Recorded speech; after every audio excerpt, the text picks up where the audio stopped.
Ay, nakita na namin ang tindahan ng halo-halo. Then, nakita na namin. Kaya sa susunod, sasama na namin kayo.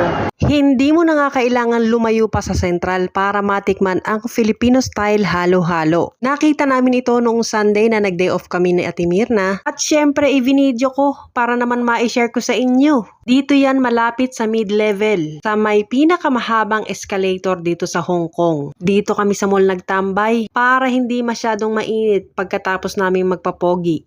Uy, sa ali-ali yan, nagpagupit kami. Dahil sobrang init ngayon, ang weather dito sa Hong Kong. November pa ata lalamig. Mabutit nakahanap kami ng magandang lugar na tambayan.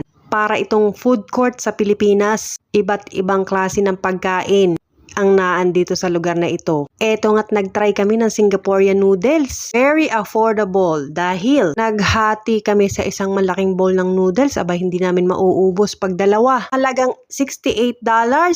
Isang malaking bowl ng noodles at isang soft drinks, abay busog na kami. Nahiya na nga akong humingi ng baso kaya sa bowl na lang kami uminom.